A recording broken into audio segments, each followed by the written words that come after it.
संतप्त मानस शांत हों, जिनके गुणों के गान में वे वर्धमान महान जिन विचरे हमारे ध्यान में।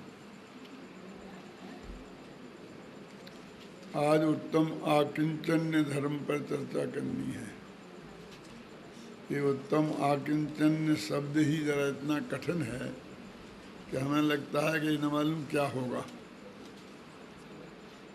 देखो, किंचित मात्र भी पर पदार्थ और उनके लक्ष्य से उत्पन्न होने वाले मोह राग देश के परिणाम ये मैं नहीं हूँ, मेरे नहीं हैं, उनका कर्ता भोक्ता मैं नहीं हूँ, ऐसी मान्यता का नाम आकिंचन्य धर्म है। किंचित मात्र, एक किंचित शब्द से बना है। अब इसमें आ उपसर्ग है, फिर जो मर्यादा के अर्थ में आता है, तो बहुत व्याकरण की बातें हो सकती हैं। और आपको यदि और सरलता से समझना हो तो जैसे कहा था कि क्रोध का त्याग क्षमा है, मान का त्याग मार्दव है, छल कपट का त्याग आजरव है, लोभ का त्याग शौच है, ऐसे ही परिग्रह का त्याग आकिंचन्य धर्म है। अब जरा जल्दी समझ में आया होगा। इसलिए इसका दूसरा नाम हम अपरिग्रह भी कह सकते हैं, है ना, या अल्प परिग्रह भी कह सकते हैं। तो अब जल्दी समझ में आएगा। यद्यपि बात तो ऐसी है कि हमारे लिए जैसा ही आकिंचन और जैसे ही अपरिग्रह, जैसे सांपनाथ वैसे ही नागनाथ, न हम सांप का अर्थ समझते हैं न हम नाग का अर्थ समझते हैं। वास्तव में अपरिग्रह का अर्थ भी हम सही रूप में नहीं समझते हैं। मैं तो ये कहा करता हूँ कि ब्रह्मचर्य और आकिंचन्य ये दो धर्म एक सिक्के के दो पहलू हैं। अस्ति से जिसे ब्रह्मचर्य कहते हैं उसे ही नास्ति से आकिंचन्य धर्म कहते हैं। स्व की अस्ति ब्रह्मचर्य है और पर की नास्ति आकिंचन्य धर्म है। स्व में लीन होना वो ब्रह्मचर्य है और पर में लीन नहीं होना वो आकिंचन्य है। स्व में ही अपनापन होना वो ब्रह्मचर्य है और पर में से अपनापन छूटना वो आकिंचन्य है। ब्रह्मचर्य की चर्चा तो कल होगी और आज हम आकिंचन्य धर्म की चर्चा करते हैं। पूजन की पंक्ति में ऐसा लिखा है, आकिंचन ब्रह्मचर्य धर्म 10 सार है, चहु गति दुख ते काढ़ मुक्ति करतार हैं। आकिंचन और ब्रह्मचर्य 10 धर्मों का सार है, ठीक है ना। आकिंचन ब्रह्मचर्य धर्म 10 सार हैं। कोई अपनी तरफ से नमक मिर्च भी नहीं लगाया मैंने, तो सीधा सच्चा अर्थ कर दिया है, लिखा ना, आकिंचन ब्रह्मचर्य धर्म 10 सार हैं।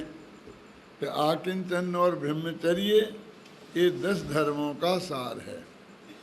जब नीचे की पंक्ति पढ़ी तो ऊपर की भी पढ़ लेते हैं।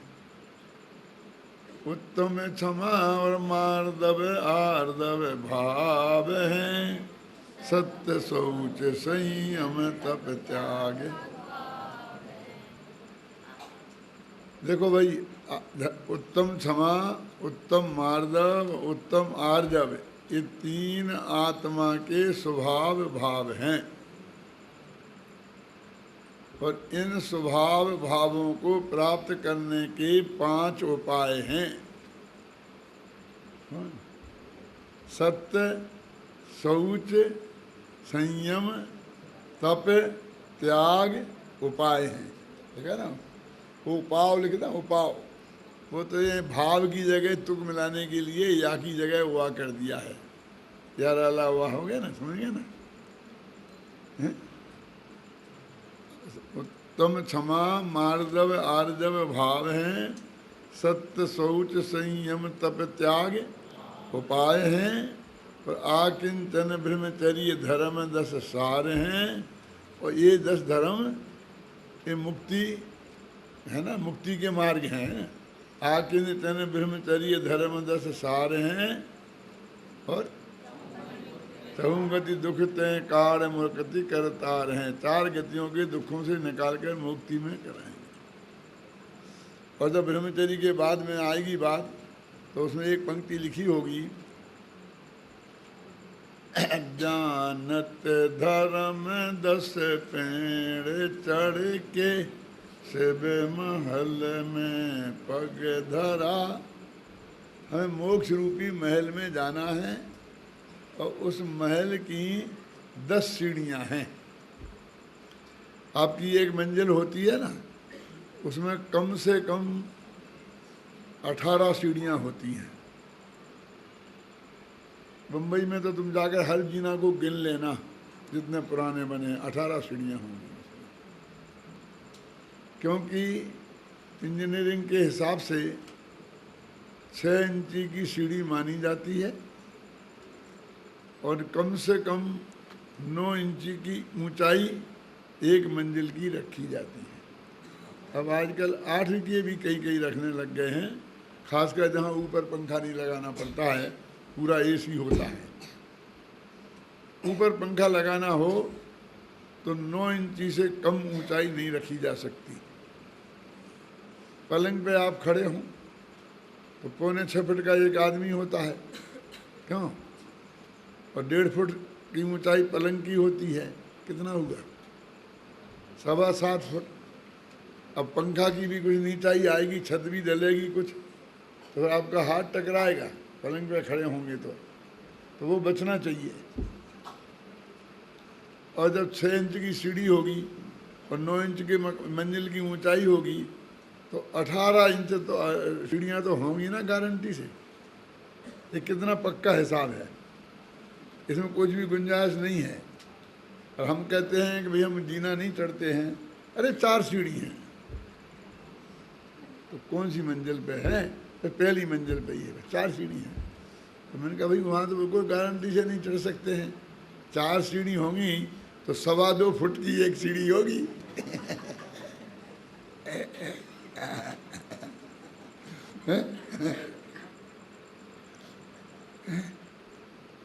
क्या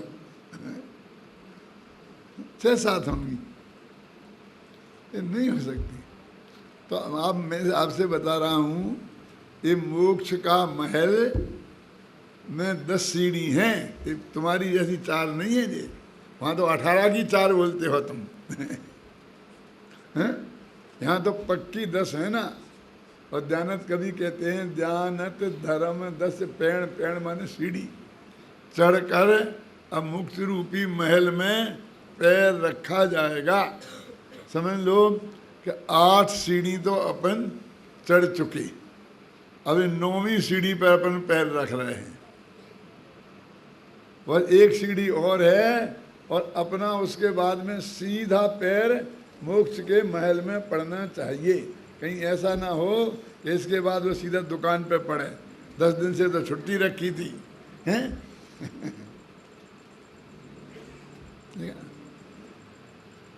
तो इस दोहे में आकिंचन और ब्रह्मचर्य को 10 धर्मों का सार कहा है।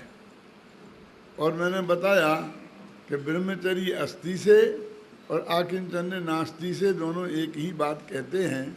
ब्रह्मचर्य की चर्चा कल होगी और आकिंचन की आज। अभी अपन ने पढ़ा था कि आकिंचन का विरोधी परिग्रह है, इसलिए फिर परिग्रह का हम विरोधी बनाएं तो अपरिग्रह होता ना। तो आकिंचन का नाम अपरिग्रह है। तो अभी परिग्रह को हमें पहले समझ लेना चाहिए कि जब उसका अभाव जो अपरिग्रह है तब वो हमारी समझ में आएगा ना। तो परिग्रह क्या है बोलो? तो पूजन की पंक्ति का ही सहारा लेते हैं। परिग्रह 24 भेद लिखा ना, क्लियर। परिग्रह के 24 भेद हैं, ये तो मालूम होंगे ना। 24 भेद तो मालूम होंगे ना? हाँ साहब मालूम है। बताओ ऋषभदेव जी, अष्टनाथ जी, सब। अरे भैया ये तो तीर्थंकरों के नाम है भैया, हमने तो 24 के नाम पर यही सुने हैं। क्यों आज तक 24 के नाम पर हमने यही ऋषभदेव, अजितनाथ, संभवनाथ ही सुने हैं। क्यों? अरे तेरे को 24 परिग्रह के नाम नहीं आते हैं। अभी तो परिग्रह कितने प्रकार का होता, यदि मैं 1 मिनट पहले पूछता तो शायद आप नहीं बता पाते। अब तो उसमें बोल ही दिया है कि परिग्रह 24 भेद। अच्छा जाने दो, अब 24 भेद हैं और परिग्रह को हमें समझना है तो 24 नाम तो हमें याद होना चाहिए ना। तो होंगे ना सबको? मैं जानता हूँ आप लोग अभ्यासी हैं और बहुतों को होंगे, लेकिन बहुमत नहीं पता होने वालों का ही होगा। क्या? मूलतः परिग्रह 2 प्रकार का है, एक अंतरंग और एक बहिरंग। समझे ना? अब जाने दो, जिनको पता है उनकी तो बात छोड़ो, जिन्हें पता नहीं है उनसे मैं एक बात कहना चाहता हूँ कि मैं उन परिग्रहों के नाम लेता हूँ और आपको सिर्फ हाँ और ना कहना है। अब तो बहुत सरल हो गया ना प्रश्न, लेकिन मैं झूठ भी बोल सकता हूँ तुम्हारी परीक्षा लेने के लिए। जैसे अभी अभी बोला ना कि ऋषभदेव, अजितनाथ हैं, बस तुमको हाँ और ना कहना है, सोच समझ के कहना। पहले परिग्रह का नाम है मिथ्यात्व, ठीक है? अपने मन में ही जवाब दो, है ना? दूसरे परिग्रह का नाम है क्रोध, तीसरे परिग्रह का नाम है मान, चौथे परिग्रह का नाम है माया, 5वें परिग्रह का नाम है लोभ। क्यों हमें धोखा देते हो? ये तो कसाएं हैं और तुम इनको परिग्रह बताए जा रहे हो। क्यों? ये तो कसाएं हैं ना। क्रोध, मान, माया, लोभ तो कसाएं हैं और तुम परिग्रह कहते जा रहे हो। हमको इतना मूर्ख समझते हो? ये तो कसाएं हैं। लेकिन भाई कसायों का भी परिग्रह होता है, ये बात हमारे ख्याल में नहीं है। हम गंभीरता से सोचें कि जब भी क्रोध, मान, माया, लोभ की बात चलती है तो हमारे दिमाग में कसाएं आती हैं कि पाप आते हैं। अपने बालबोध पाठमाला में पाप वाला पाठ है ना, और ये कसाय वाला पाठ है। तो हमारा ध्यान में वो कसाय वाला पाठ आता है कि पाप वाला पाठ आता है। अब मैं फिर पूछता हूँ, घबराना नहीं, कि ये कसाएं हैं कि पाप हैं? तो अभी हाल तो कह रहे थे परिग्रह जो ये पाप है, अभी तो कसाय में बोल रहे हो। अरे भाई वो 5 पापों में एक परिग्रह नाम का पाप है ना? और 24 परिग्रहों में क्रोध, मान, माया और लोभ भी है, मिथ्यात्व भी है। अच्छा ये हैं। अब और आगे बढ़ते हैं। हास्य, ये भी परिग्रह है। कौन सा? 6वां। फिर रति, फिर अरति, फिर भय, फिर जुगुप्सा, फिर स्त्री वेद, पुरुष वेद, नपुंसक वेद, ये भी परिग्रह हैं। क्यों? ये अंतरंग परिग्रह हैं। अंतरंग माने असली। बाहर का जिसको तुम परिग्रह मान रहे वो तो बहिरंग है, वो तो व्यवहार परिग्रह है, वो तो नकली परिग्रह है।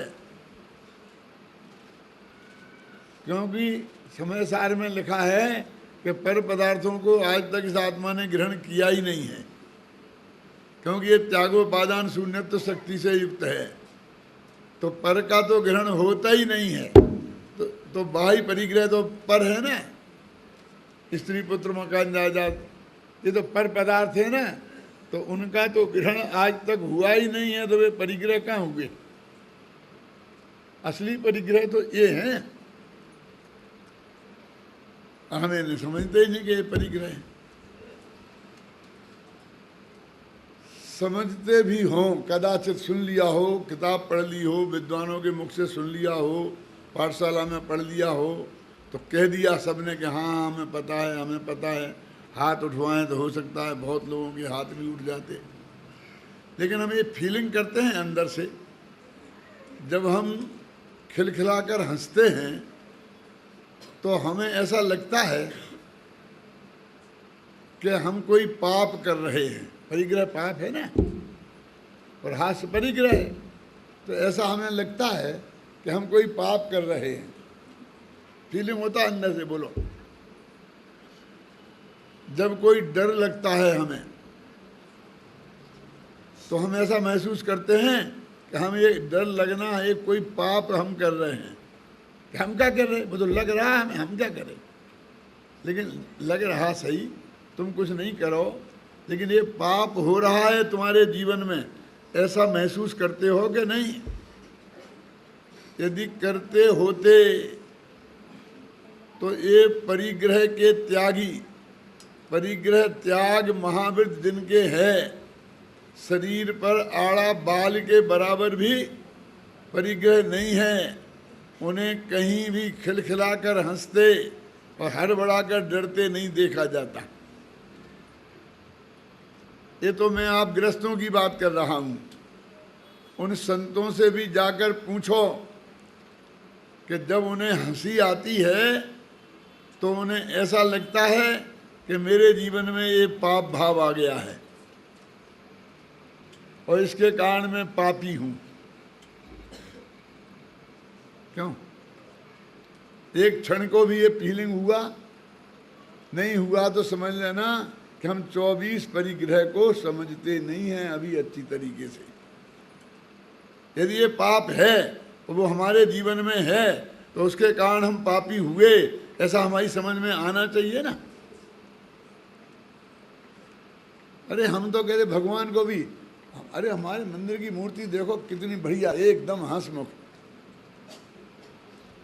मेरे पास बहुत गुजराती भाई आते हैं, मराठी भाई नहीं कह रहा हूँ मैं, गुजरात में जाऊंगा तो मराठी भाई बोलूँगा। बहुत गुजराती भाई आते हैं और मुझसे कहते हैं कि पंडित जी हमें भगवान दिला दो।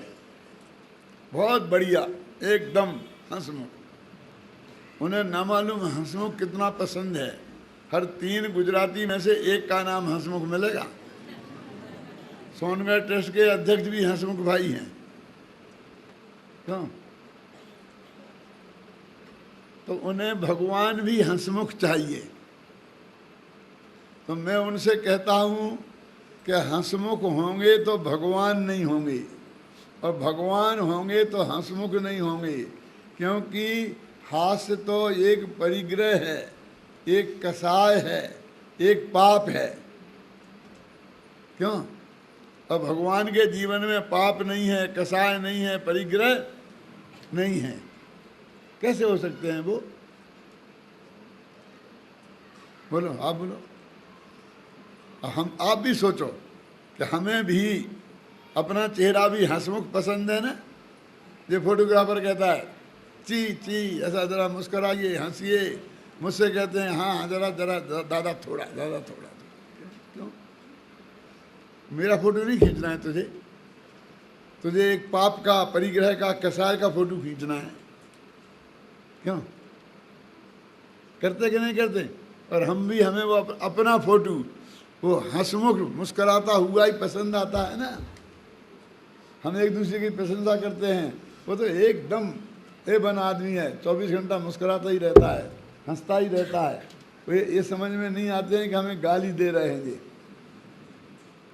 अरे अपने यहाँ तो भगवान की मूर्ति के लिए लिखा है, छवि बीतरागी शांत मुद्रा दृष्टि नासा पर धरे। हंसमुख कहाँ लिखा है? बीतरागी छवि। बीतराग का मतलब समझते हैं? जिसमें 25 कसाय में से कोई कसाय नहीं दिखाई दे, 13 प्रकार का राग, 12 प्रकार का द्वेष और मिथ्यात्व, कोई भी चिन्ह दिखाई नहीं दे, उस छवि का नाम क्या है? बीतरागी। छवि बीतरागी और शांत मुद्रा। शांति जानते किसे बोलते हैं? अशांति जानते किसे बोलते हैं? कि हम ये भी पढ़ाओगे आप हमें? अरे हमारे यहाँ 25 साल से मुमुक्षु मंडल चलता है, रोजीना क्लास चलती है। हमारी कौन सी जयंती होगी भैया? रजत जयंती हो गई है, हैं? लेकिन आप बोलिए बीतराग माने क्या? तो बीतराग माने मिथ्यात्व, राग और द्वेष, तीनों से रहित है ना, तो राग और द्वेष मिलाकर होती हैं 25 कसाएं। तो ये हास्य जो है एक कसाय है, तो बीतरागता कहाँ रही? भय एक कसाय है, तो बीतरागता कहाँ रही? तो हमने बीतरागी छवि का हमने अभी देखी कहाँ है? जब आपको भगवान की मूर्ति में ये कुछ ना दिखे, समझे ना, तब वो है। अपन यही तो बोलते हैं ना कि दो चीजें, कि छड़ाला में आती है पंक्ति, बनिता गदादि जुत चिन्ह चीन, देखा ना, कि जिन भगवान के बगल में उनकी पत्नी बैठी है और कोई हथियार है, चाहे वो गदा हो, गदादी लिखा ना, गदा हो, त्रिशूल हो, तो ये चिन्ह से चीने जाते हों। तो वो जो बनिता है वो 13 कसायों की सूचक है, राग की सूचक है ना, और राग है 13 कसाएं, और वो हथियार है बाकी की 12 कसायों का सूचक है। ये राग द्वेष के सूचक हैं, और हमारी छवि बीतरागी होती है। इसलिए हमारे कोई भी हथियार या हास्यादिक उनके चेहरे पर उनके नहीं होना चाहिए। और हथियार जानते हैं किसे बोलते हैं? क्या हम हथियार भी नहीं जानेंगे? तो बताओ, जानते हो तो। तलवार, बंदूक, बस के बस क्या? राइफल के बस के क्या? अणु बम, एटम बम। और आगे बढ़ो, और आगे बढ़ो, थोड़े पीछे हटो ना। क्या कहा था तुमने? तलवार से शुरू किया था ना, तो लाठी हथियार है क्या नहीं है? क्यों? लाठी हथियार है क्या नहीं? चलो, लाठी भी नहीं है तो हम ऐसा मुक्का, ये हथियार है क्या नहीं है? बोलो।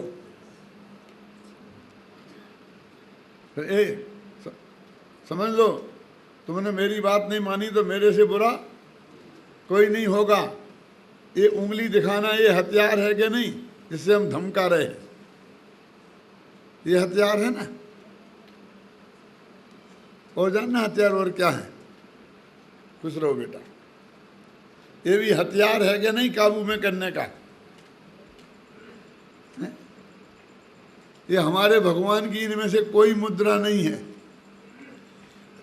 ना वे ऐसी मुट्ठी बांध के बैठे हैं, ना वो किसी को आशीर्वाद दे रहे हैं, ना भी किसी को उंगली दिखा रहे हैं, क्योंकि ये भी हथियार हैं। क्योंकि हम धमकाने का काम इनसे लेते हैं।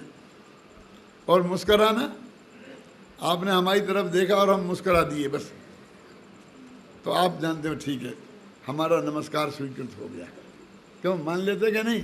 और हम ऐसे ही बैठे रहें जैसे आप ठूठ से कहते हैं, हम कहते हैं बीतरागी आप कहते हैं ठूठ से, कि कुछ नहीं, हमें पता ही नहीं चला कि हमने नमस्ते किए तो इनने देखा भी कि नहीं देखा। क्यों? हमने पैर छुए तो इनने देखा कि नहीं देखा। हमें ऐसा लगता ना कि हमें पता ही नहीं चला कुछ। तो आपको पता नहीं चले ये वीतरागी छवि है, और पता चले वो रागी छवि है। आपने कोई ना कोई कसाय देखी, क्यों? बस मुस्कुरा दिए सबको देख करके। ये वीतरागता नहीं है, ये भी हथियार है, समझ आए ना? जिस कोई भी चिन्ह नहीं हो, जिससे आपको ये पता भी नहीं चले कि सामने वाले ने हमें देखा कि नहीं देखा, कि आंखें तो खुली थी लेकिन अपन बोलते हैं ना नो रिएक्शन। वो आदमी जिंदा है कि मर गया, आंखें खुली हों तो अपन उसके आंखों के सामने ऐसा ऐसा हाथ करते हैं ना, क्या काय को करते हैं? ये देखते हैं कि इसे कुछ दिखता है कि नहीं।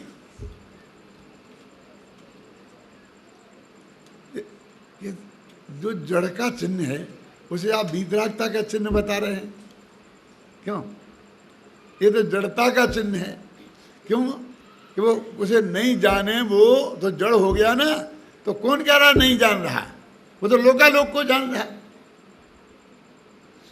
कि कोई एक्शन तो है ही नहीं। तो बोले कि एक्शन तो रागद्वेष की निशानी है, और रागद्वेष नहीं है, वीतरागता है, तो वहाँ एक्शन क्या होगा? बोलो। ये सब परिग्रह हैं भाई साहब। आपने कभी सोचा कि ये सब चीजें भी परिग्रह में आती होंगी? हैं? तो अंतरंग परिग्रह हैं 14। मिथ्यात्व, क्रोध, मान, माया, लोभ, रति, अरति, शोक, भय, जुगुप्सा, स्त्री भेद, पुरुष भेद, नपुंसक भेद। ये अंतरंग हैं 14 परिग्रह, और बाहर के हैं 10। और उसमें स्त्री पुत्र, उसमें धन धान्य, खेत वास्तु, ये सुवर्ण चांदी, ये ऐसी चीजें हैं। ये बाह्य परिग्रह हैं। ये ना अंतरंग परिग्रहों में और ना बाह्य परिग्रह में रुपये नाम का परिग्रह कहीं भी नहीं है। और ये परिग्रह का परिमाण लेते हैं ना दूसरी प्रतिमाधारी लोग, तो वे बस रुपये पैसे नहीं लेते हैं। एक दूसरी प्रतिमाधारी ब्रह्मचारी जी से मैंने पूछा, एक काल्पनिक बातें नहीं है, नाम बताने से कोई फायदा नहीं है, क्योंकि मैं ऐसे प्रयोग करता रहता हूँ। तो मैंने पूछा, भाई साहब आपकी कौन सी प्रतिमा है कि दूसरी है? तो मैंने कहा आपने अनुवृत्त होंगे ना कि हाँ हैं, तो परिग्रह का परिमाण वृत्त तो आपने लिया ही होगा ना। अभी तो हम नाम सही नहीं जानते हैं, बोलते हैं कि बुद्ध अहिंसाणुवृत्त सुनना, और सत्यानुवृत्त, ठीक है, अचौर्यानुवृत्त, ब्रह्मचर्यानुवृत्त और परिग्रह परमाणानुवृत्त, ठीक है। नाम सही बोले मैंने सब? हैं? कहीं गलती की है? कहीं गलती की है? मैंने 5 मैंने नाम बोले तो कहीं गलती की है ना? अरे हाँ की है, क्यों घबरा रहे हो? परिग्रह परिमाण वृत्त है। परिमाण में अणु आ गया ना, समझ गया ना? अपन को 4 में अणु अणु लगाए ना, तो 5 में भी अणु लगा दिया। अणु नहीं है, परिग्रह परिमाण वृत्त। तो मैंने कहा आपने परिग्रह परिमाण वृत्त तो लिया होगा ना? बोलो क्या लिया इसमें? कि जो महाराज ने दिया था वो लिया। अरे वो तो लिया, लेकिन अभी तुम्हें याद तो होगा ना कि क्या दिया था महाराज ने और तुमने क्या लिया था? क्या? हाँ हाँ हाँ, मैंने 10,000 लिए। क्या लिए 10,000? 10,000 हाथी के 10,000 घोड़े, क्या लिए 10,000? नहीं, 10,000 रुपये। 10,000 रुपये रखे और बाकी का त्याग, ऐसा मैंने परिग्रह परिमाण वृत्त लिया, ठीक है। तो भैया और क्या? कि परिग्रह तो 24 होते हैं। मैंने कहा तो जब परिग्रह परमाणु वृत्त लोगे तो 24 ही का परिमाण करोगे ना,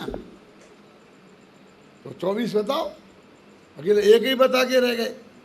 और 24 में तो इसका नाम ही नहीं है रुपया का, अभी तो 24 ही बाकी है। क्यों, समझ में आया आपकी कि नहीं आई? बोले हमें तो भाई यही दिया था, यही हमने ले लिया। अब 24 लिया जाता है तो आप 24 ले लेंगे, आप बताओ तो हम 24 ले लें, हमें क्या है। अच्छा ले लोगे क्या? ले लेंगे।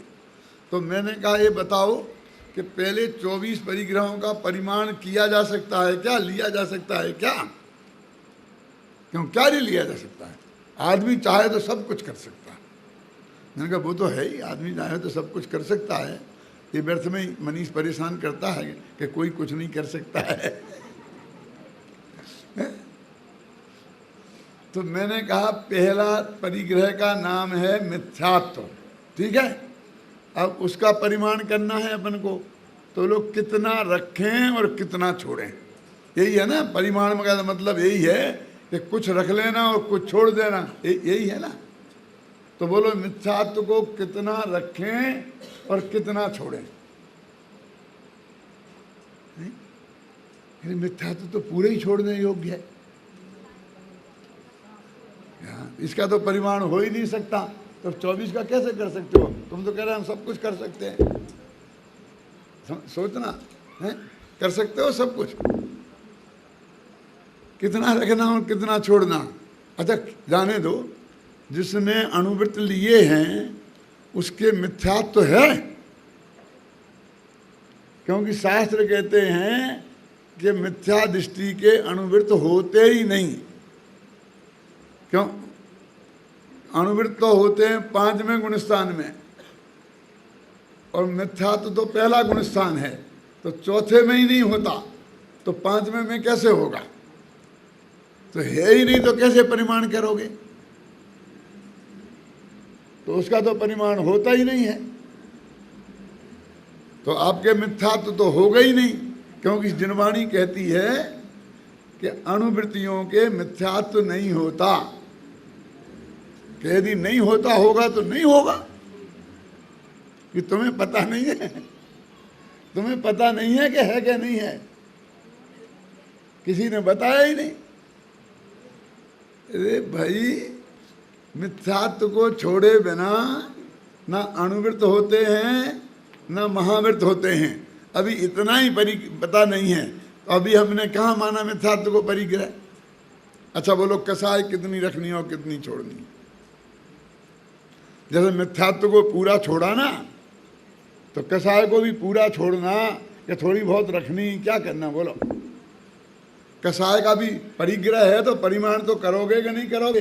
अंतरंग परिग्रह तो वो ही है।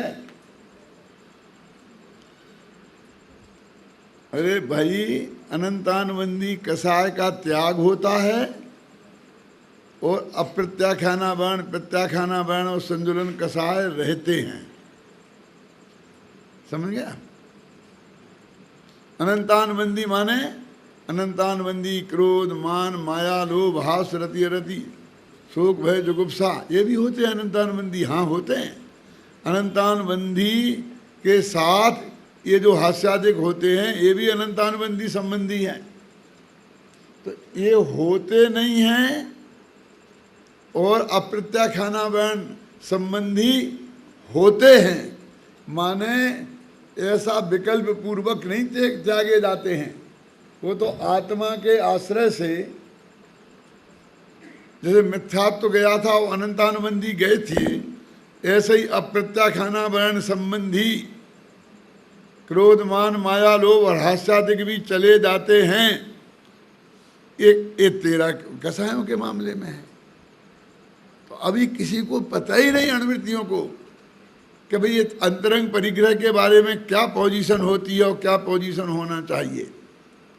और बहिरंग परिग्रह में भी कितने मकान रखे भैया तुमने, कितने बर्तन रखे, कितनी गायें रखी, कितने भैंसें रखी, कितने खेत रखे, क्या क्या बातें कर रहे। ये बातें उनसे करो तो उन्हें अपन पागल से दिखते हैं। हम ब्रह्मचारी, हमारे खेत हैं, हम खेत रखेंगे, हम मकान रखेंगे, हम बर्तन रखेंगे। नहीं, बर्तन नहीं रखोगे तो आटा काय में गूंदोगे, खाओगे खाए में। हम आटा गूंदेंगे, क्यों? आटा नहीं गूंदोगे तो खाओगे कैसे? वो उनकी समझ में ही नहीं आता है कि हमारी दूसरी प्रतिमा है, दूसरी प्रतिमा वालों को न केवल बनाकर बल्कि कमा के खाना चाहिए। कब तक? कहाँ तक? आरंभ त्याग प्रतिमा तक, 8वीं तक। 7वीं प्रतिमा में ब्रह्मचर्य हो जाए तब तक स्वयं कमाकर बनाकर खाना ये शास्त्र में है। लेकिन वो तो कोई भी प्रतिमा नहीं ली, कोरा ब्रह्मचर्य ले लिया, चदरा ओढ़ा और वो अपने को साधु समझता है। और जब उपदेश भी देता है तो उसकी भाषा ऐसा निकलती है, तुम गृहस्थों को ऐसा करना चाहिए, तुम गृहस्थों को श्रावकों की ये ड्यूटी है। मैंने कहा महाराज आप कौन हैं, श्रावक हैं कि मुनि? धर्म तो 2 ही होते हैं कि नहीं? कौन कौन सा? एक गृहस्थ धर्म और एक मुनि धर्म। तो मुनि तो आप हैं नहीं, तो कौन हुए फिर? गृहस्थ भी नहीं है और मुनि भी नहीं है, तो फिर क्या हुए, क्या है? तो गृहस्थ है ना, समझ में आई ना? अरे भाई, महावृत्तियों का भार अणुवृत्तियों को उठाना था। अणुवृत्ति और महावृत्ति कितना शुद्ध भोजन करते हैं, जितना महावृत्ति उतना ही अणुवृत्ति, और जितना अणुवृत्ति उतना ही महावृत्ति। तो अणुवृत्ति आहार देते हैं और महावृत्ति लेते हैं, तो इसलिए वे अनुद्दिष्ट आहार के बिना उनके उद्देश्य से नहीं बनाए तो उतना शुद्ध आहार बनता है। ये भक्षा भक्ष खाने वाले, आलू जमी गंद खाने वाले, दिन ना रात में खाने वाले, इनके घर में ऐसा भोजन कहाँ बनेगा कि महाराज को लिए नहीं बनाए और उनको दे दें। अणुवृत्ति होने थे आहार देने वाले, महावृत्ति होने थे लेने वाले, अब वे दोनों ही लेने वाले बन गए। क्या? अब देने वाले कौन रहे? क्यों? अब देने वाले रह गए अब वृत्ति, और सम्यक दृष्टियों के ग्रुप वाले, सम्यक दृष्टि भी उधर ही खिसक गए। वे अपने को महान मानने लग गए हैं, वे भी अपने को नीचे को देखते ही नहीं हैं, वे भी भगवान जैसा पूजना चाहते हैं। यदि वैसे नहीं पूजा तो कह देंगे हम तीर्थंकर होने वाले हैं। किसी ना किसी तरकीब से पूजना चाहते हैं ना, तो अब कौन देंगे? मिथ्या दृष्टि। तो विरोध कौन करेगा? ये बताओ कि जब वेद देंगे तो विरोध कौन करेगा? अरे मुनिराज थे वनवासी और अणुवृत्ति महावृत्ति थे वनवासी, अणुवृत्ति थे गृहवासी, दोनों ही मिलकर धर्मपालावासी हो गए हैं, धर्मशालावासी हो गए हैं। ना वनवासी वनवासी रहे और ना गृहवासी गृहवासी रहे।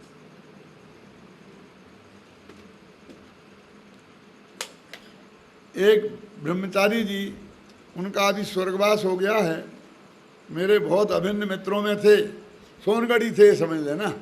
मतलब मैं कोई दूसरे ब्रह्मचारी की आलोचना नहीं कर रहा हूँ, नाम नहीं बता रहा हूँ अकेला, और वे स्वर्गवासी हो गए, इसलिए नाम बताने से फायदा नहीं है। जब तक वे जिंदा थे तब तक मैं नाम बता देता था, उनकी उपस्थिति में भी। वो मेरे पास आए, बोले पंडित जी मेरे से आपसे बहुत ज़रा प्राइवेट में बात करनी है। मैंने कहा क्या बात करते हो? ब्रह्मचारियों को क्या प्राइवेट बात करनी? ब्रह्मचारियों के भी कुछ प्राइवेट होता है, बोलो ना। आपकी जो शंका है सब उसका जवाब सुन लेंगे कि नहीं नहीं कुछ पर्सनल बात है। तो वही ले गए हम कमरे के अंदर, और उनने जो मेरे सामने सवाल रखा, मेरी किताब में भी लिखा है, धर्म के दर्शन किताब में लिखा है, ये उसकी उतनी पुरानी बात है कि पंडित जी मैंने 5,000 रुपये का परिग्रह परिमाण व्रत लिया था। क्यों? क्योंकि खर्चा तो कुछ था ही नहीं और मेरे पास कुछ था ही नहीं,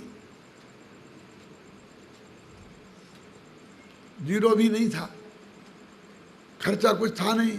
समाज भोजन कराती थी, धर्मशाला में रहता था, तो मैंने कि मेरे को पैसे की ज़रूरत ही क्या है। लेकिन महाराज ने कहा कि नहीं नहीं भाई लेना पड़ेंगे, फिर तो कुछ भी रखो। तो मैंने 5,000 रख ले थे। कोई कमाई का साधन नहीं था, धंधा पानी करना भी नहीं था, तो पैसा बढ़ने की संभावना ही नहीं थी। अब मैं जहाँ जाने लग गया, थोड़ा प्रवचन करने लग गया, तो समाज वाले किराया के नाम पर देने लग गए, और कोई गिन गिन के तो देते नहीं, किराए के नाम पर पैसा भी दे देते, फिर टिकट भी ला के दे देते। यहाँ वाले यहाँ का टिकट कटा देते, वहाँ वाले वहाँ का टिकट कटा देते। ऐसे जुड़ते जुड़ते मेरे पास 5,000 हो गए। सच्ची घटना सुना रहा हूँ मैं आपको, मेरी किताब में भी लिखी है और गद्दी पे बैठ के बोल रहा हूँ कि 5,000 हो गए। तो 5,000 तो मेरा परिमाण ही था। फिर धीरे धीरे मैंने एक सेठ जी के यहाँ जमा करा दिए। सेठ जी रुपया सैकड़े का ब्याज देने लग गए। अब वो धीरे धीरे 7,000 हो गए। खर्चा तो कुछ है ही नहीं, क्योंकि श्रावक लोग सब व्यवस्था कर देते हैं। वे 10,000 हो गए। अब मुझे घबराहट हुई, कोई व्रत भंग हो रहा है। तो मैंने अपने एक साथी ब्रह्मचारी से कहा कि भैया ऐसी ऐसी बात है, बताओ मैं क्या करूं। कि तू मुँह रखे, समझता तो कुछ है नहीं, कि आप समझा दो ना, इसलिए तो आपसे पूछ रहा हूं कि जब तूने 5,000 का व्रत लिया था तब भाव क्या था, आज क्या भाव है। अरे रुपए की कीमत 8 आना रह गई है, कोई दिक्कत नहीं है, रख 10,000 है। तो मेरे मन के अनुकूल बात थी, इसलिए मैंने चुपचाप मान ली उसकी बात। अब धीरे धीरे बढ़ते बढ़ते 15,000 हो गए। अभी भी मैं उसी तर्क के आधार पर, क्योंकि भाव तो बढ़ ही रहे हैं बाजार के हैं, उसी तर्क के आधार पर उन्हें भी रख सकता हूं। लेकिन अब मेरा मन राजी नहीं है, मुझे बहुत आकुलता है, नींद नहीं आती है, इसलिए मैं आपसे पूछता हूं कि मैं क्या करूं। जितनी श्रद्धा भक्ति और कातरता से उनने मेरे से प्रश्न किया था, उनकी मजाक उड़ाने की हिम्मत मेरी नहीं थी। मैं बहुत गंभीर हो गया, मैं उनको कोई जवाब नहीं दे सका उस वक्त। लेकिन मैंने बहुत गंभीरता से विचार शुरू किया कि ऐसा क्यों हुआ। ये तो भोले भाले जीव हैं, इनने तो कुछ किया नहीं, इनकी तो कोई खैर बड़ी गलती है नहीं, ये तो ना समझ है। लेकिन ऐसा हुआ क्यों? ये इतनी पुरानी बात है, जब मैंने धर्म के 10 लक्षण किताब लिखी नहीं थी, इसलिए मैंने उसमें ये बात लिख दी। और मैंने कब लिखी थी ये मालूम आपको? धर्म के सन 78, 79, 80 में। कितने साल हो गए? तब लिखी थी मैंने एक किताब। अब अपने आत्मधर्म में छपती थी रोज डेली। तो मैं एक निष्कर्ष पर पहुंचा कि शास्त्रों में 25-24 परिग्रहों में रुपये का, पैसे का नाम क्यों नहीं है। इस शंका का समाधान मेरा हो गया, क्योंकि यदि रुपयों पैसे का रखें तो ये प्रॉब्लम हमेशा आएगी।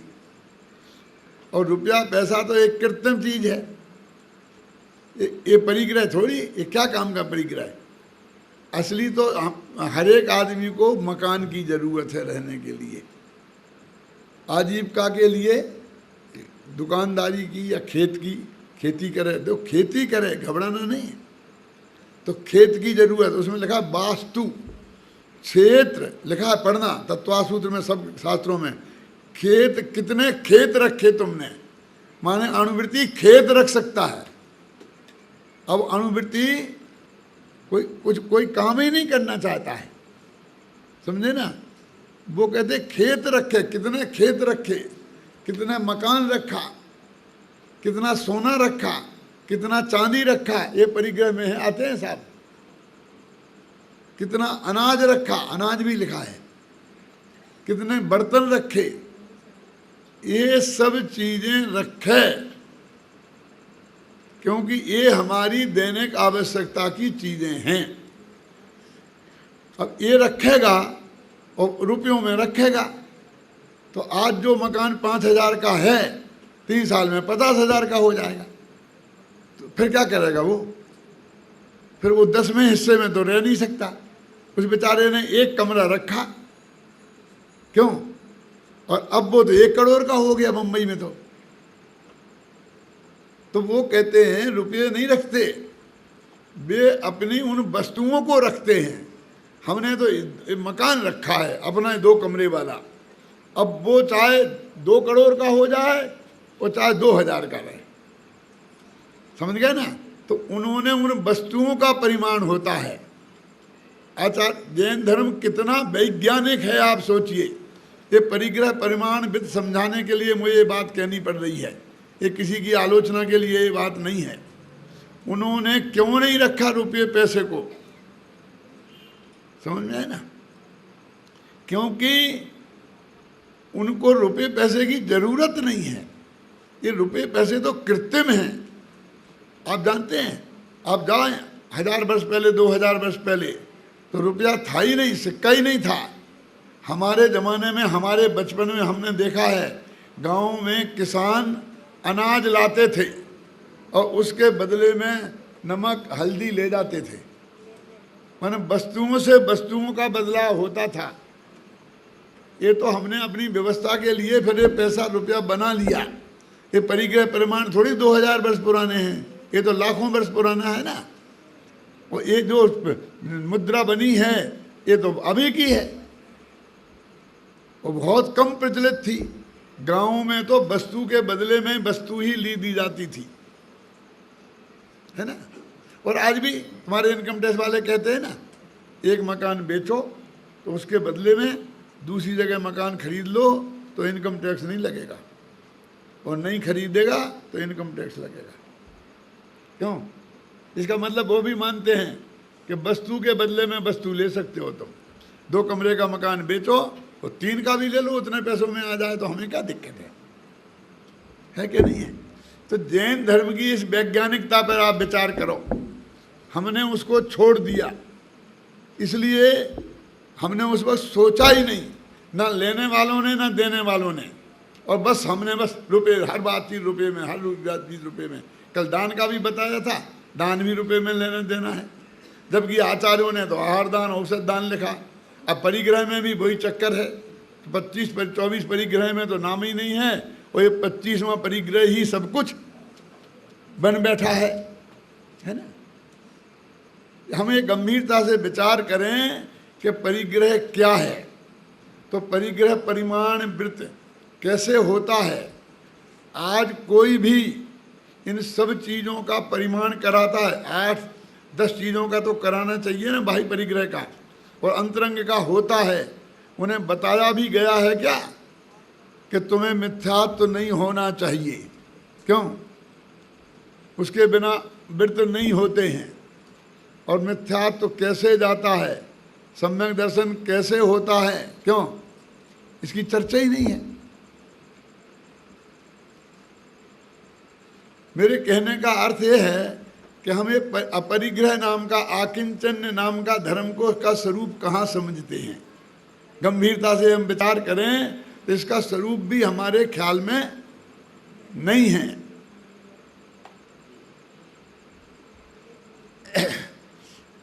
जैसे हम गृहस्थ लोग हैं ना, तो गवर्नमेंट ने कितने कानून बना दिए। अब हमारे वकील हमको ये सिखाते हैं कि इनकम टैक्स कैसे बचाना। क्यों?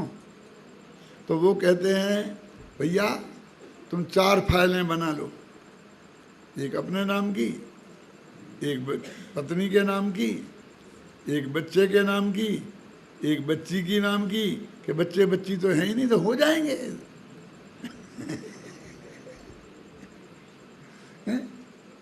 क्यों? बताते हैं नहीं तरकीबें, यानी हम पति पत्नी एक आराम से प्रेम से रहते थे और ये जबरदस्ती हमारी डबल फाइलें करा के हमें न्यारा कर दिया, हमारी संपत्ति का बंटवारा कर दिया। क्यों? बांट दिया हमें कई हिस्सों में कि कितनी संपत्ति हमारी है, कितनी संपत्ति हमारी नहीं है। अब आपने ये सुना होगा कि चक्रवर्ती, तीर्थंकर, ये बड़े जो महापुरुष होते हैं इनके अणुव्रत नहीं होते। नहीं सुना? कैसा? हमने तो पूजा पढ़ी थी और उस पूजा में लिखा था, भाई जब अष्टम वार्ष कुमार धरे अणुव्रत महासुख कार्य, पढ़ा था ना? और आप कह रहेगा अमृत नहीं होते तीर्थंकरों के? हाँ, हम कह रहे हैं नहीं होते। अरे बहुत स्थूल कथन है, वो तो उनका अणुव्रतों जैसा आचरण होता है, इसलिए उनने व्यवहार से लिख दिया है। करुणानियोग देखो, शास्त्रों को गहराई में जाओ तो उसमें क्लियर मिलेगा कि उनके अणुव्रत नहीं होते, महाव्रत होते हैं और हो भी नहीं सकते। तर्क और युक्ति से सिद्ध कर सकता हूं मैं। बोलो कैसे? शांतिनाथ चक्रवर्ती थे, अब उन्हें अणुव्रत लेना है। अब 96,000 पत्नियां थी, कितनी रखें और कितनी त्यागें? बोलो कितनी त्यागें, कितनी रखें और कितनी त्यागें? हैं? अरे भाई, चेतन परिग्रह में पत्नी में ऐसा नहीं होता कि मैंने 96,000 में से 32,000 त्यागी और 64,000 रख ली, ऐसा नहीं होता। या तो छोड़ो तो सबको छोड़ो और या रखो तो सबको रखो। बंटवारा कैसे करोगे? किनको रखना और किनको नहीं रखना? अब वे कहे कि मैं 96,000 से ज़्यादा नहीं करूँगा शादी, तो हंसेंगे लोग कि परिग्रह परमान लेते हैं। क्यों?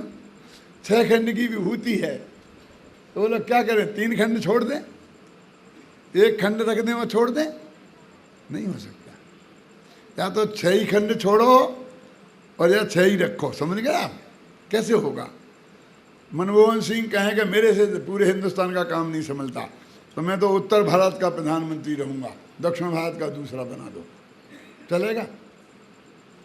कि देना हो तो चुपचाप इस्तीफा दे दो और नहीं तो रहोगे तो पूरे भारत के, क्योंकि भारत के संविधान में एक ही प्रधानमंत्री होता है, 2 नहीं होते। समझ गए आप? तो ये तो साधारण लोगों की बातें हैं। प्रमाण करें, छोटे रखें, ज़्यादा रखें, कम रखें, ये महापुरुषों के साथ नहीं हो सकता। और फिर वे इतने उग्र पुरुषार्थी होते हैं, ये किस्तों में कौन देता है पैसा? क्यों? अब आपके पास इतना अपार पैसा है, 1 नंबर में भी और 2 नंबर में भी। अब आप किसी के पास फ्लैट बुक कराने जाओ, क्यों? तो वो कैसा बैंक से कर्जा मिल जाएगा तो किस्तों में दे देना। अरे भैया, पैसा ठिकाने लगाने के लिए तो मैं मकान खरीद रहा हूँ, मेरे पास तो बहुत बड़ा मकान है, रहने की तो मुझे ज़रूरत ही नहीं है, मैं काहे को कर्जा लूँगा? मैं तो कर्जा देने वालों में से हूँ।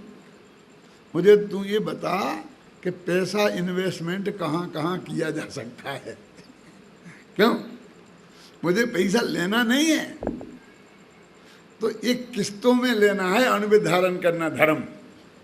तो जिनकी शक्ति सीमित है वो लेंगे, जो महान शक्ति के धारी हैं वे काहे को छोटी मोटी लेंगे? वो तब छोड़ेंगे तो पूरा ही छोड़ देंगे एक झटके में, और रखेंगे तो पूरे ही रखेंगे।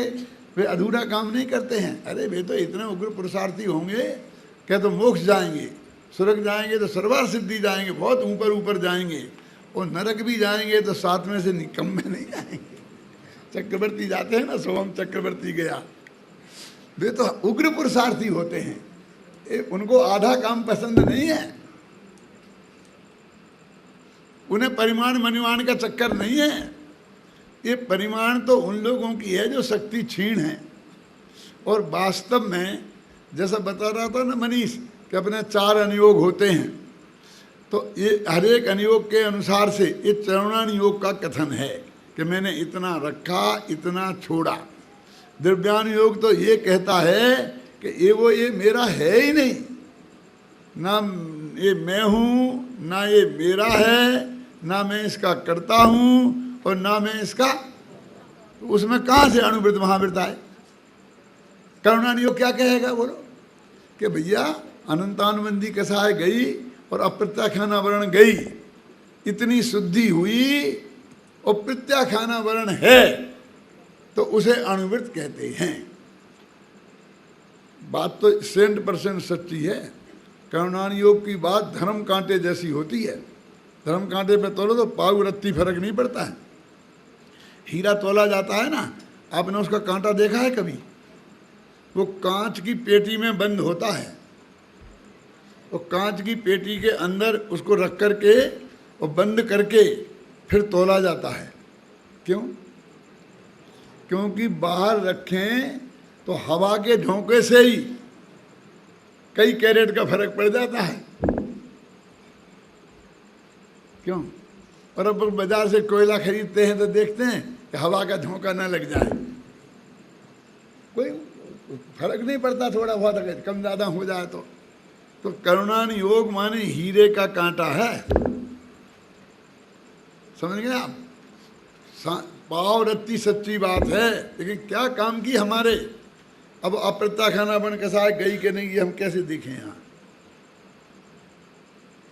दस साहब कैसे निर्णय करें कि कौन सी के साथ गई, कौन सी है, प्रत्याख्याना वर्ण है कि संतुलन है?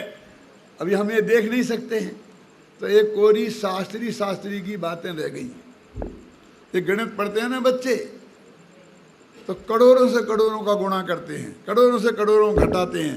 इन्हें जिंदगी में करोड़ों देखना ही नहीं है थे। तो वो कहा करते थे कि हमने ये करोड़ों रुपया देखे नहीं है, चेक पे साइन करोड़ों पर किए रोजाना, लेकिन देखे आज तक नहीं है कि वे करोड़ों क्या होते हैं, कैसे होते हैं।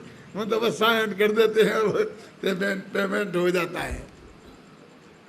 तो वस्तु करुणान योग तो ऐसा है, 100% सत्य है, लेकिन उसके हिसाब से हम कोई व्रत ले नहीं सकते, दे नहीं सकते।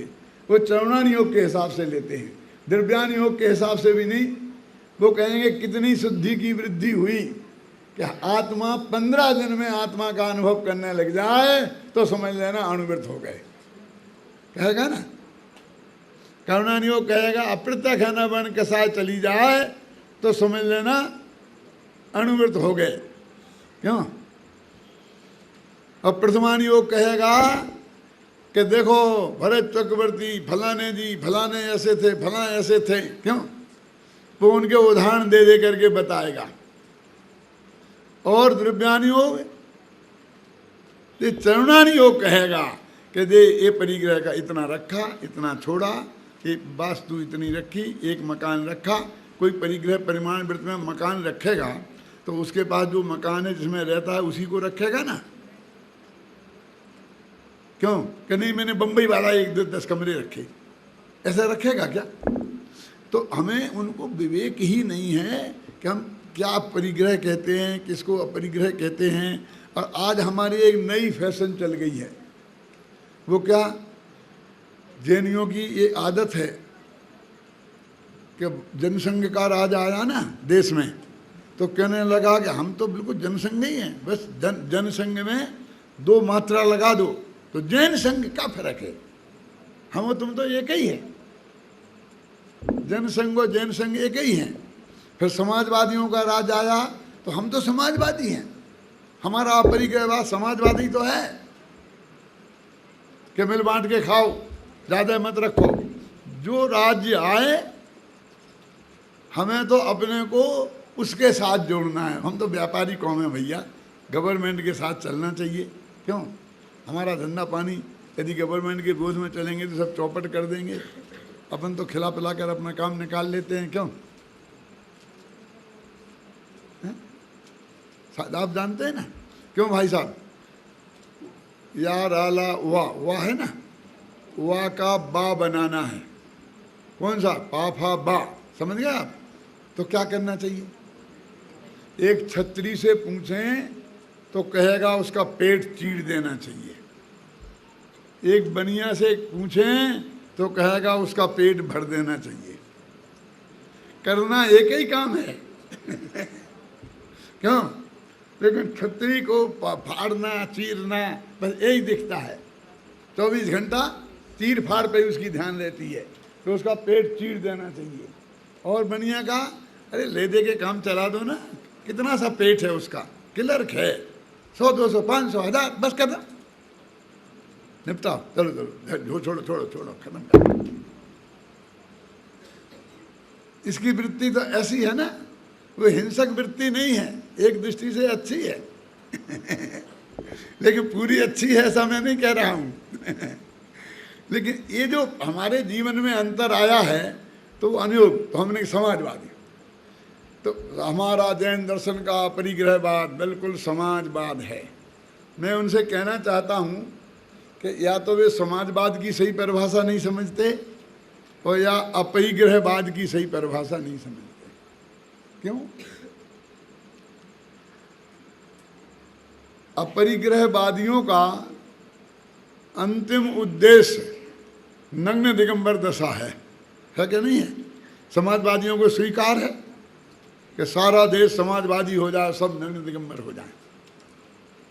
समाजवादी कहते हैं कि जितनी भोग सामग्री है वो कुछ लोगों के पास सीमित ना हो जाए, सब मिल बांट करके खाएं भोगें। उसे भोग का विरुद्ध नहीं है वो, बस जितनी है उतनी मिल बांट करके भोगो। उसका उद्देश्य उचित बंटवारा है परिग्रह का। परिग्रह त्याग उसका उद्देश्य नहीं है, परिग्रह का परिमाण भी उसका उद्देश्य नहीं है। फर्क समझ में आया कि नहीं आया? वो ये कहता है कि जब तक सबको मोटर कारें प्राप्त ना हो जाएं देश में, तब तक तुम्हें मोटर कार में बैठने का अधिकार नहीं है। क्यों? और हमारे मुनिराज भी कहते हैं कि हमने सवारी का त्याग कर दिया। क्यों? सबके पास मोटर कारें हो जाएंगी तो महाराज भी रख लेंगे और महाराज भी बैठना शुरू कर देंगे क्या? नहीं। वो ये कहते हैं कि चाहे किसी कोई कुछ भी करे, हमको पराधीन नहीं रहना है। समझे ना? हमारा अनुवृत्ति कहता है हमें कम से काम चलाना है। समझ गए? दोनों में फर्क समझ में आया ना? अरे भाई, गेहूं की कमी की वजह से उपवास करना एक दिन महीने में वो अलग बात है, और हमारे धर्म की दृष्टि से उपवास करना वो अलग बात है। गेहूं की कमी की वजह से हमने उपवास नहीं किया। जब गेहूं बहुत हो जाएंगे तो हम तो 2 दफे खाने लगेंगे। क्यों? नहीं, ऐसा नहीं है। जगजीवन राम गृह में वो थे खाद्य मंत्री, और वो आए थे हमारे जयपुर में। जयपुर में ऐसा भाग्य है कि जैन समाज के प्लेटफार्म पर कोई भी मिनिस्टर क्यों नहीं आए, चाहे प्रधानमंत्री आए चाहे कोई आए, मोरारजी देसाई जब प्रधानमंत्री थे तब वे भी आए थे। तो जैन समाज में जब फंक्शन होता है और मैं जयपुर में होता हूँ तो मुझे अवश्य बुलाते हैं और वक्ता के रूप में अवश्य रखते हैं, चाहे वो दिगंबर बुलाएं, चाहे श्वेतांबर हों, चाहे थानकवादी कोई हो। ऐसा वीतराग भाव हमारे जयपुर में है, शांति है, सारे देश में कहीं नहीं है। और तो वो जगजीवन आए थे, मैं भी था उस सभा में। तो उपवास वालों का सम्मान हो रहा था जगजीवन राम के हाथ से। समझ? सही घटना बता रहा हूं मैं।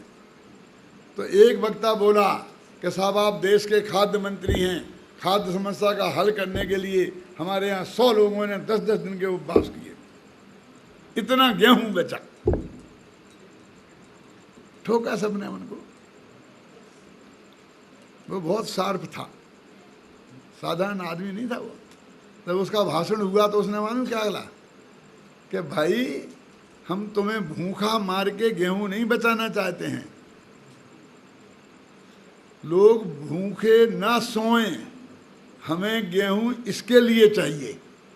काय के लिए चाहिए? तुम भूखे सो 10 दिन तक, इसके लिए नहीं। कोई आदमी भूखा ना सोए गेहूं की कमी से। तो हमको बेवकूफ़ बनाते हो कि तुमने आधा किलो गेहूं बचाया। अरे जो बोरियां छिपा रखी हैं ना सैकड़ों हजारों गोदामों में, वे निकालो, हमें वो चाहिए, तुम्हें आधा किलो अनाज नहीं चाहिए, ऐसा बोला भरी सभा में सबके सामने। क्या बात सच्ची भी है कि नहीं है? अरे भाई समाजवाद तुम्हें भूखा रखने के लिए थोड़ी कहती है। धर्म का उद्देश्य और समाजवाद में फर्क है कि नहीं? समाजवादी भोग का त्यागी नहीं है, उसकी समस्या तो सिर्फ समान वितरण की है। और वो भी कहता है भाई इतना 10 गुना फर्क रख लो, एक आदमी की तनख्वाह 10,000 हो हैं और दूसरे की कम से कम 1,000 तो रखो। तो ऐसा बना लो कि 10,000 से ज़्यादा किसी को नहीं मिलेंगे, 1,000 से कम नहीं मिलेंगे। यही तो कहता है ना वो। 10 गुना अंतर रखने को तो वो भी राजी है ना। लेकिन ऐसा नहीं कहता है कि धर्म कि सब करेंगे तो मैं करूँगा, कोई कुछ करे और कोई ना करे। देखो जैन दर्शन में नग्न दिगंबर मुनिराज के पास एक आड़े बल के बराबर भी वस्त्र हमारे को स्वीकार नहीं है, क्योंकि अकलंक देव ने वो मूर्ति पर एक कपड़े में से धागा डाल करके उल्लंघन कर गए थे। मैंने धागा डाला तो वो दिगंबर नहीं रहा। और गिरस्ते चक्रवर्ती भी होते हैं, वो लोग क्या करें? आदिनाथ के तन पे धागा नहीं था और भरत उनका बेटा चक्रवर्ती था। अब दोनों जैनी थे कि नहीं थे, मैं आपसे बोलता हूँ, वो जाने दो कि वे कौन से लेवल के थे, लेकिन भरत चक्रवर्ती सच्चे जैनी थे कि नहीं थे? छायक सम्यक दृष्टि थे। तो एक 6 खंड की विभूति भी हो सकती है और तन के ऊपर बाल भी नहीं हो सकता। अब ये तो भूमिका अपने यहाँ अलग अलग है, इसमें समाजवाद कहाँ बैठेगा? समाजवाद को चक्रवर्ती भी स्वीकार नहीं है और नग्न दिगंबर दशा भी स्वीकार नहीं है। क्यों जबरदस्ती थोपते हो? क्यों इन नेताओं को खुश करने के लिए अपने धर्म के स्वरूप को बिगाड़ते हो? हैं? हमें गंभीरता से विचार करनी चाहिए कि नहीं कि परिग्रह क्या है और उसका त्याग कैसे होता है और किस किस भूमिका में कैसे कैसे त्याग होता है, ये बात हमें समझना चाहिए। ये तो हमारी बीमारी है कि हम नेताओं के सामने ऐसा बोलते हैं। अब नेताओं की एक बीमारी है, वो भी सुन लो। हमारी जैनियों की सभा में आएंगे, आप लोग बुलाएंगे खूब आदर के साथ, और वो ये कहेंगे कि जे अपरिग्रहवादी जैन मानते तो अपरिग्रह को हैं और सबसे ज़्यादा परिग्रह इनके पास है। और हम तालियां बजाते हैं, हाँ ये तुम्हें गाली दे रहा है कि प्रशंसा कर रहा है? हमारी समझ में इतना भी नहीं आता है, क्या कह रहा है वो। मेरे सामने भी ऐसे मौके आते हैं। एक दफ़ा गुजरात के मंत्री थे, बम्बई में आए थे और उन्होंने यही बात कही, और भाग्य से वो सभा का अध्यक्ष मैं था और वे मुख्य वक्ता थे। तो बार बार मेरे से किसी ने उन्हें बता दिया होगा कि ये बड़े पंडित हैं जैन समाज के, तो मेरे से बार बार कहें इसका जवाब पंडित जी देंगे, इसका जवाब पंडित जी देंगे, ऐसा बोले जा और इसका जवाब पंडित जी देंगे। मैंने जब शुरू किया अपनी बात तो मैंने उनसे कहा कि भाई साहब, मैं किसी का जवाब देने वाला नहीं हूँ, क्योंकि मेरे पास भी कुछ अपना माल बताने के लिए है। आपका जवाब दूंगा तो मैं अपनी बात कब कहूँगा? क्या? फिर भी मैं आपसे कहना चाहता हूँ कि आप जो ये समझ रहे हो कि जैनियों के पास सबसे ज़्यादा परिग्रह है, इस बात में ज़्यादा दम नहीं है। क्या कहना चाहते हैं आप? मैं ये कहना चाहता हूँ कि ये जैनी लोग का प्रदर्शन की आदत ज़्यादा है। परिग्रह तो बहुत औरों के पास भी बहुत है, लेकिन ये व्यापारी समाज है ना, तो इसका दिवाला भी निकल रहा होगा तो भी ये दान घोषित करेगा, क्योंकि लोगों को मालूम पड़ जाए कि ऐसी कोई कमी नहीं है, तो कम से कम ये मांगने वाले तो नहीं आए। समझ गए ना? इसको प्रदर्शन करना इसकी मजबूरी है, अन्यथा इसे उधार कौन देगा बाजार में? समझे ना, ये प्रदर्शन है, इसलिए आपको जितना दिखता है उतना नहीं है। और यदि है भी तो इसमें जो सदाचारी जीवन है उसके कारण है। जब तक ये शुद्ध सात्विक खान पान है, अहिंसक जीवन है, अरे दूध घी में डूबा भी रहे तो कितना खर्चा होता है। एक आदमी को 10,000 रुपये महीने में खर्चा है और 12,000 रुपये महीने की इनकम हो गई तो 2,000 रुपये महीना जुड़ता है। और तुम्हें तो 12 लाख भी मिल जाएं तो 2 दिन में ख़त्म होते हैं, शराब में, बेश्या पार्टी में, इन कामों में। तो इनके सदाचारी जीवन के कारण इनके पास एक दिखता है। जब तक इन सदाचारी जीवन है तब तक आप सब लूटो, डाकू लूटें, चोर लूटें, मिनिस्टर लूटें, इनकम टैक्स वाले लूटें, सेल टैक्स वाले लूटें, चंदा करने वाले लूटें, ये पंडित लोग आए चंदा मांगने वाले ये लूटें। इससे आगे मैं बढ़ नहीं सकता क्यों?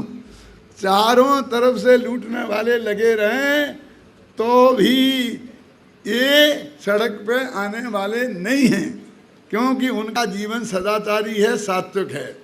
जब तक ये है इनके जीवन में तब तक कोई दुनिया की ताकत इनको भिखारी नहीं बना सकती। और जिस दिन ये सदाचार जैन समाज में से निकल जाएगा उस दिन दुनिया की कोई ताकत जैन समाज को भी नहीं बचा पाएगी। उसकी हालत भी आप लोग जैसे की हो जाएगी। और फिर मैंने कहा ये तो बहिरंग परिग्रह की बात कर रहे भाई साहब, अंतरंग परिग्रह भी होती है ना, कसाएं, उसके तो सभी चक्रवर्ती हैं। किसके पास कम है बोलो? असली परिग्रह तो वो क्रोध, मान, माया, लोभ, मिथ्यात्व, हास, रति, अरति हैं। इसमें अजैनी पीछे हैं, हिंदू पीछे हैं, मुसलमान पीछे हैं, कौन पीछे हैं? असली परिग्रह तो वो है। हम उसका स्वरूप वास्तव में समझते ही नहीं हैं। तो वास्तव में इस परिग्रह का स्वरूप हम गहराई से समझें और परिग्रह को पूरा नहीं त्याग सकें तो उसे मर्यादित अवश्य करें। हम यहाँ भी ऐसा नहीं करें जैसे कि हम गवर्नमेंट से बचने के लिए ये वकील लोग हमें रास्ता बताते हैं कि है हमारा, नौकर के नाम जमीन खरीद दी, फलाने के नाम कर दी, बेनामी ले ली। हमने कितने रास्ते निकाले हैं। ऐसे ही हमने धर्म के क्षेत्र में भी शुरू कर दिया। जिन महाराज की पत्ती के बिना एक ईंट नहीं लगती, जिन महाराज की मर्जी के बिना गाड़ी एक कदम नहीं चलती। अब ये कहते मेरा तो कुछ नहीं है, ये तो सब गृहस्थों का है, मैंने क्या किया? तो ये कोई इनकम टैक्स वालों को धोखा देने जैसे धोखा है? अरे भाई हमारा उसमें इन्वॉल्वमेंट है तो हम परिग्रही हो गए। हमें किसी से कानूनी बचना है, अपने मन से पूछो कि हमारा इसके अंदर में अपनत्व का भाव है कि नहीं, ममत्व का भाव है कि नहीं, कर्तृत्व का भाव है कि नहीं, भोक्तृत्व का भाव है कि नहीं। ये तो अपनी मन की साक्षी से लेना है। ये किसी दूसरे की अदालत में हमको सिद्ध नहीं करना है कि मेरा है कि नहीं है। कौन जा रहा तुम्हारे विरुद्ध अदालत में कि जो ये सिद्ध कहे कि तुम्हारा है इनका नहीं है? कोई ने आज तक किया चैलेंज? कोई करना चाहेगा तो है किसी की हिम्मत? उसे जिंदा नहीं रहना है। अरे कोई समस्या ही नहीं है, कोई सामने चैलेंज ही नहीं है। हमारा मन का चैलेंज है। यदि हमें स्वयं धर्म करना है तो वस्तु का सही स्वरूप समझकर अपने जीवन में उसे अपना कर हम अनंत सुखी हों। इस मंगल भावना के साथ मैं अभी की बात समाप्त